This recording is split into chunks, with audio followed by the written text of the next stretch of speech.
Howdy folks, Jambareeqi here. In today's video I'm going to be counting down my personal picks for the top 5 best and worst animated Disney villains. Rogues of the House of Mouse gallery that have haunted childhoods and given Disney classics a dark edge. Before we begin though, I want to make a few things clear. 1. I'm only counting villains from Disney's main animation studio. 2. When I say villains, I mean major starring villains, not sidekicks or henchmen. 3. I must follow the golden rule of giving constructive feedback to every villain on my worst list, because I want to go into this video with good faith criticism. With all that said, let's get on with the video.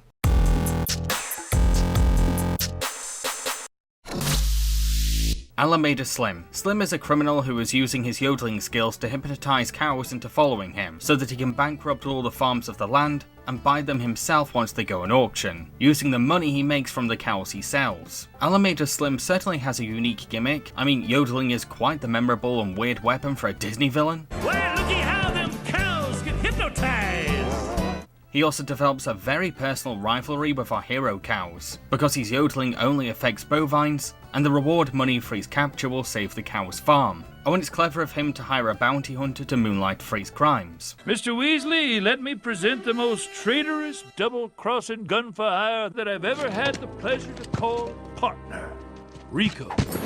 You're too kind, boss. Putting aside these positives though, Alameda still sticks out as one of the more poorly written Disney baddies. I mean, Slim is not exactly an imaginatively original character. He's the combination of two Western villain cliches: the bandit wanted by the sheriff, and the wealthy crook who is trying to buy the hero's home. The whole territory belongs to me. The motive behind his villainy is underwhelming too. You see, he wants to own every farm he can in revenge for the farmers disliking his yodeling skills. It's a very weak and unimaginative incentive for a Disney rogue. Back in the day, I worked the highfalutinest ranches you ever seen. But those stuck-up ranch bosses couldn't appreciate my talents. Maybe they just didn't like your singing. My singing?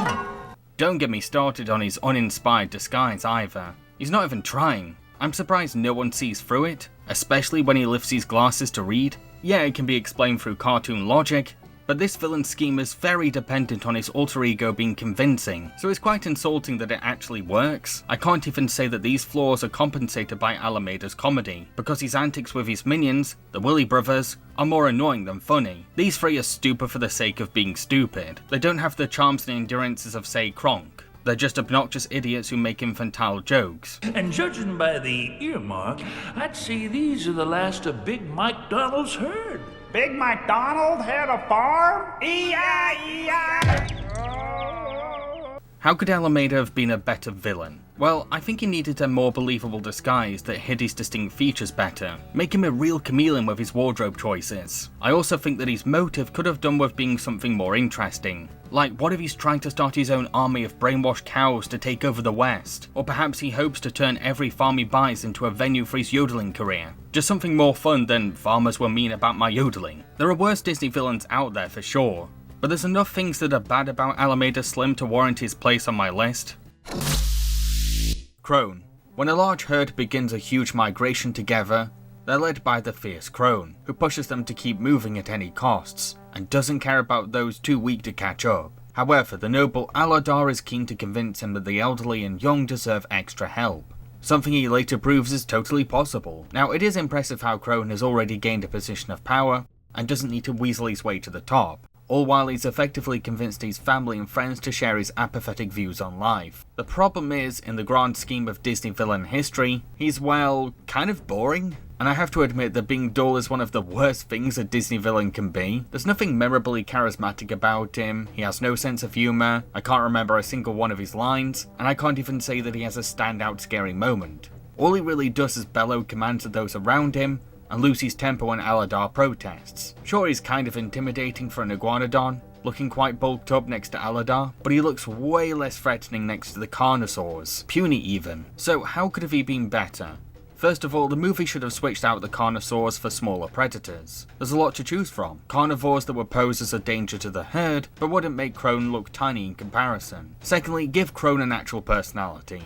Adding charisma to a villain doesn't suddenly make them less imposing. Maybe make Crone enjoy his power more, give him a creepier smile when he's physically dominating Aladar, have him laugh when a weaker dinosaur is tired out. Details like this can stop a villain from being so serious that they're boring. Crone is the very definition of forgettable. There was potential for him to be a memorable twisted brute, but I feel like Disney held back too much. Hans. Hans is a handsome prince that Princess Anna falls for at her sister Queen Elsa's coronation party, and the two plan to get engaged. However, when Anna ends up dying later in the film, and needs a true love's kiss to be saved, Hans reveals that he never loved her in the first place, and just wanted the throne. I have to say that Hans is an example of how not to do a good twist villain. Twist villains require clever foreshadowing to make the reveal work, or it just ends up being a twist for the sake of a twist, a novelty shock if you will.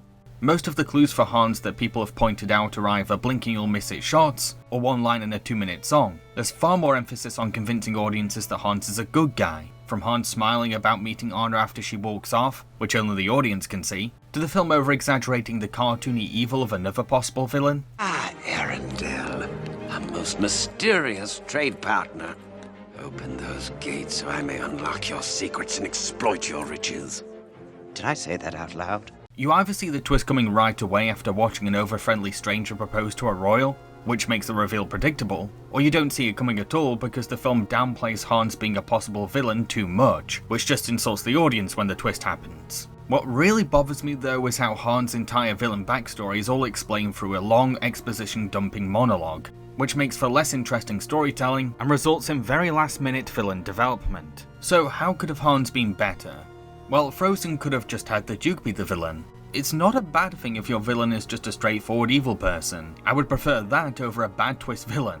Alternatively, there should have been slightly stronger hints that Hans was up to no good. Have him panic a little at certain points, stumble his nice guy act now and again, or be spotted doing something suspicious. I know that there's a huge devoted fanbase to Frozen, and all power to those who love Hans, but I personally just see him as a gimmick.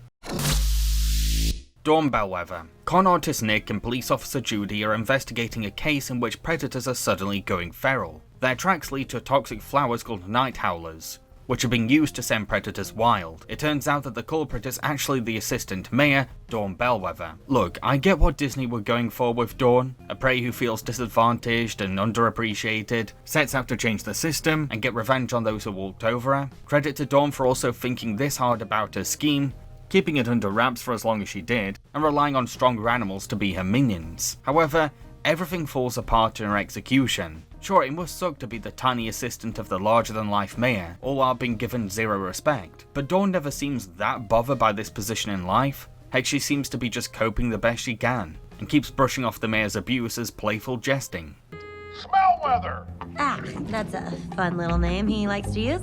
I called him Lion Fart once. He did not care for that. Let me tell you, it was not a good day for me. Yes, sir? I thought you were going to cancel my afternoon. Oh, dear. She doesn't seem like a woman on the edge who could go rogue, but rather a passive pushover who's just getting by. So when Dawn is revealed as the villain, it's only a shocking twist because it comes right out of nowhere. Not because the film left a series of clever clues or built up Dawn's frustrations. In the film's finale, Dawn reveals to be quite a stupid villain too. When Nick and Judy are rushing to bring evidence to the police, Dawn happens to turn up exactly where Nick and Judy are, and she has zero excuses for this coincidence, so she's instantly exposed as the culprit. She then falls for Nick and Judy's childish prank of replacing the Night Howler darts with berries. Dawn's defeat is embarrassingly easy, because she's been dumbed down so much. It's hard to buy that this sheep is supposed to be the great mastermind behind Zootopia's biggest crime, because she's not exactly cunning or precautious in the finale. How did you know where to find us? I'll go ahead and I'll take that case now. You know what? I think Nick and I will just take this to the ZPD. How could have Dawn been better? Well, throughout the film she should have shown little subtle hints of losing her temper or breaking down, just small clues to the possibility that she might crack. It would help the twist pay off. In the finale, she should be crafty around Nick and Judy at first, but slowly lose her confidence as the climax goes on. So we would buy that this is a genius culprit, but also tell that she's starting to slip up at this point. I'll be honest folks, while Dawn isn't my number one pick, she's certainly the worst twist villain to date to me. Edgar. Edgar is a butler who discovers that his boss's cats, Duchess and her kittens, will inherit their owner's riches. so he tries to get rid of these felines, but they manage to survive and he ends up leaving behind the evidence. The cats do eventually return home, and the friends they made on their adventure take down the butler. As much as I enjoyed the Aristocats as a guilty pleasure, I can't deny how rubbish I find Edgar to be as a villain. I mean, this is a baddie who half-asses his kidnapping murder pretty badly. He acts like he did a great job after, but looks like an incompetent fool when they turn up alive later. It can't be them. The kittens. Sure, he goes back to retrieve evidence of him being at the scene of the crime, but that's mainly just an excuse for filler. A long-winded scene where Edgar and some guard dogs fight over the evidence. It feels like it goes on forever and the humour gets old so fast.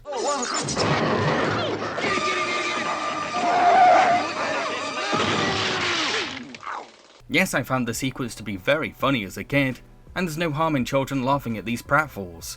But as an adult critic, I just see this whole sequence as a waste of time that could have been better used in the story. Look, I'd be fine with Edgar being a terrible villain if he had something to make up for his lack of wit and intelligence. But he's not remarkably scary, he's not that funny, and he's very underwhelming when compared to more colourful Disney villains. How could have he been better? Well, the studio should have picked a trait that compensated for his rubbish skills as a villain, and leaned into it. For example, Disney could have made him very physically imposing for a butler, someone really scary looking that you'd believe would enjoy murdering cats. I also think that after Edgar disposed of the cats, he should have gone back to check on them, realised that they were gone, and hunted them down himself. This would show that he can adapt to plans going wrong, and amped up the tension for the cat's adventure. Yes, I have a lot of nostalgia attached to this character, from the way he says creme de la creme. It's creme de la creme a la Edgar. Sleep well. I mean, eat well, of course. To his comedic suffering during the staircase scene. Don't panic, Edgar! Upward and onward! But when I take off my rose-tinted glasses, all I see is disappointment. So those are my picks for the top 5 worst. Time to move on to my best choices.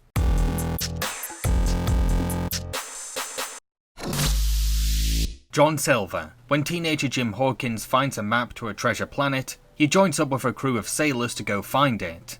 Unfortunately, most of these sea lovers are actually pirates, and the chef, John Silver, is their captain. For a baddie, John Silver is a rather endearing fella. He's quite a cheeky charmer, and has enough charisma to keep up his chef act.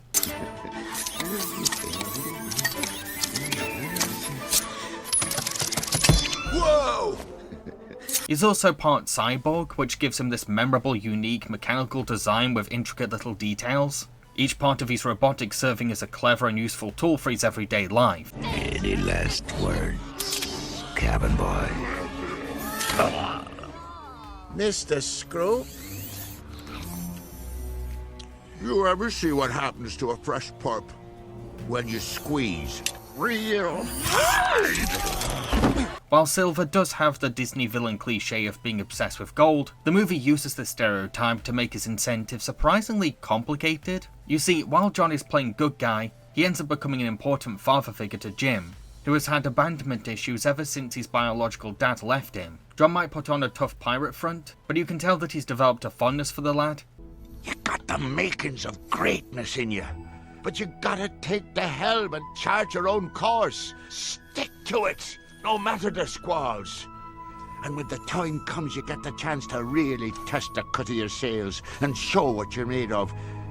Well, I hope I'm there, catching some of the light coming off you that day. John becomes conflicted between his greed for the treasure and his love for this boy who needs guidance in his life. It's this test of character that makes John Silver one of the more emotionally complex and three-dimensional Disney villains.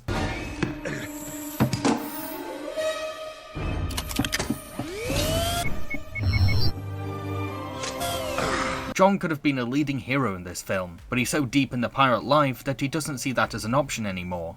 Either I get that map by dawn tomorrow, or so help me, I'll use the ship's cannons to blast you all to Kingdom Come! We fall for his magnetic charms as a sailor, and want him to embrace his father role to Jim, but we also find him to be an effective antagonist in this Space Quest story. Mother Gothel. Gothel is an old woman who uses the power of a magic flower to stay young and beautiful, but when the flower is taken to make medicine for the dying queen, the magic is passed down to Princess Rapunzel, So Gothel kidnaps Rapunzel, keeps her in a tower, hides her royal past from her, and uses her hair to stay youthful. Many years pass, Rapunzel now wants to see the lanterns lit by grieving parents every year, but Gothel forbids it, warning her that the world outside is dangerous. Fortunately, Rapunzel meets the wanted thief Flynn Rider, and she bribes him into helping her reach the lanterns. Mother Gothel is a disturbingly accurate take on real toxic parents, a monster who is armed with the worst of the worst psychological abuse tactics. She spent 18 years wearing down this poor kidnapped child, resulting in Rapunzel growing up to be too dependent on her mum and doubtful in herself. Rapunzel? Yes? Don't ever ask to leave this tower again. Yes, Mother. You will also notice how Gothel only shows physical affection to her daughter's magic hair, creepily treasuring her child's golden locks above Rapunzel as a person, all while she paints the outside world as an insincere threat to Rapunzel. Ruffians, thugs, poison ivy, quicksand, cannibals and snakes, the plague. No! Yes, But... also large bugs, men with pointy teeth, and stop no more! Once Gothel discovers that Rapunzel is gone, she goes into panic mode. But after she calms down, she's quick to come up with a backup plan to convince Rapunzel to come home. It's frightening how good she is at pulling the strings behind her daughter's back. What makes her especially fascinating though, is why she's going to such extreme lengths to possess Rapunzel for herself. She's deeply afraid of growing old out of shallow vanity. Without Rapunzel's hair, Gothel will lose her youthful looks. This is most likely brought on by the societal pressure for women to appear conventionally beautiful forever. Mother Gothel is one of the scariest Disney villains ever, because she's less of a cartoony caricature and more representative of real-life toxic parents. Ursula. Ursula is a crafty and cunning sea witch who cons teenage mermaid Ariel into giving up her voice for a human body, so that she could be with her beloved Prince Eric. Unless Eric gives Ariel a kiss of love, the magic will wear off, and Ariel will become Ursula's property. I really adore Ursula's confidence as a plus-size woman. She has zero insecurity in her beauty, and owns a glamorous appearance with unapologetic narcissism. She's pretty damn fine for a Disney villain, from the sultry way she swims, to the late Pat Carroll's seductive raspy voice. My dear, sweet child, that's what I do. It's what I live for. Ursula's manipulation skills are really impressive as well. She's totally mastered the art of deal making, and knows how to take advantage of her customers' weaknesses. Whenever Ariel expresses concern or doubt, the Sea Witch responds with the perfect deflection. If I become human, I'll never be with my father or sisters again. That's right.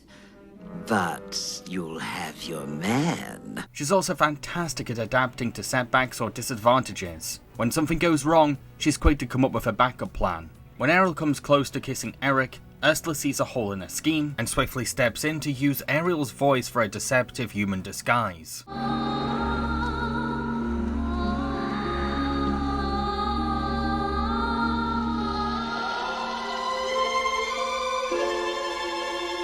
Ursula is a campy diva villain, inspired by a drag queen legend, who is smart and adaptable, but also vindictive and nasty. She's a great example of a Disney baddie being entertaining and intelligent.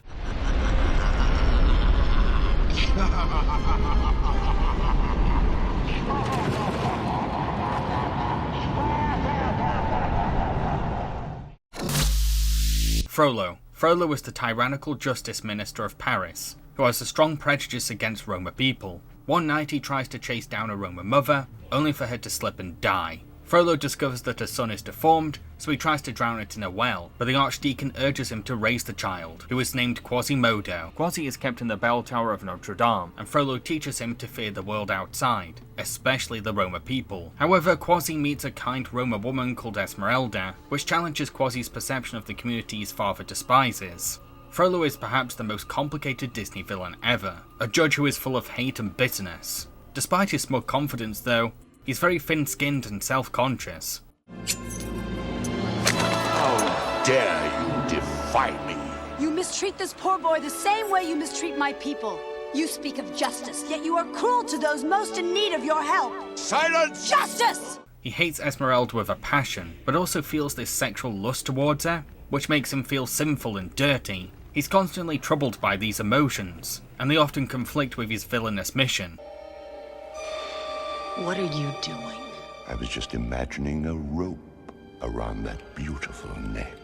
I know what you're imagining. What makes him creepy is how far he'll go to clear his religious conscience. Every time his guilt judges him or someone criticizes him, he'll drag out an excuse of denial. See there the innocent blood you have spilled on the steps of Notre Dame. I am guiltless. She ran, I pursued. It's also horrifying how Frollo not only lies to Quasi about his mother's death, but also grooms him into being bigoted and distrustful, shepherding the innocent boy down a path of irrational hatred, fear, and distrust. She was kind to me, Master. You idiot! That wasn't kindness, it was cunning! Frollo becomes a full-on insane horror character by the film's finale. In the climax, he's abandoned all of his religious laws, so now he can commit evil without an ounce of remorse or guilt. Nothing will stop him from killing those who dare to challenge his authority.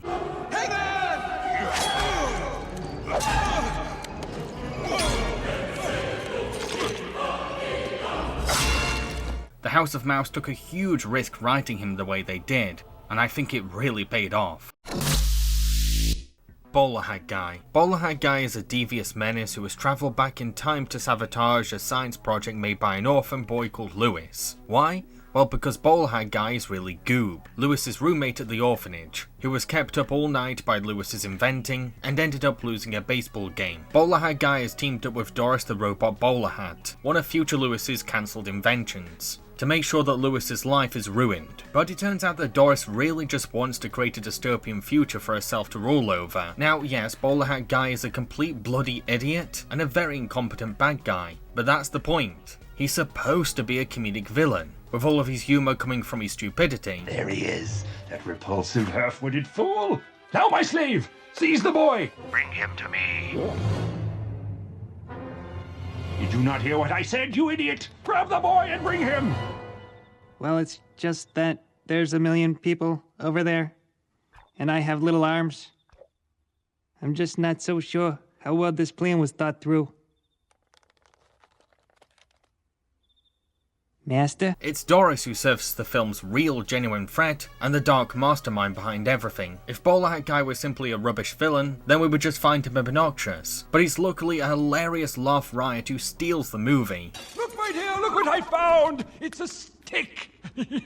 Now what did you find? Yes, I see. Time travel residue next to DNA from Wilbur Robinson. That, plus my stick, must mean... However, what makes him the best Disney villain to me is the lesson he teaches the audience as a character. There's this sad tragedy to his backstory, a child who let one failure consume him so much that he grew up into a lonely recluse. This lack of social life and pent-up anger made him the perfect prey for the manipulative Doris. Doris became his only friend, and he was steered into a life of crime. And while my plan for revenge was brilliant, Doris's was... well, we went with Doris's. As goofy as Bowler Hat Guy can be, he's perhaps the most relatable Disney villain ever created. We can all resonate with the struggles of failure and how one simple mistake can bring out our worst selves. You will be capable of wonderfully horrid things. Heed my words, Goob. Don't let it go. What? Once Bowler Hat Guy realizes that he was deceived by Doris, he's sincerely heartbroken and admits that he never wanted to create any kind of dystopia. By the film's end, he's become this vulnerable and lost soul who has to rediscover himself. I know that some people find this to be an unlikely choice for my number one, but Bowler Hat Guy's story is very personal to me. I need him as a regular reminder to not let little mistakes bring me down or turn me bitter. He gives me feelings of delight and joy, while also validating my fears of failure. I can't help but love him. That's it for this countdown. Feel free to share your picks in the comment section below, plus don't forget to like, share and subscribe. I've been Jambareeqi. Cheerio folks.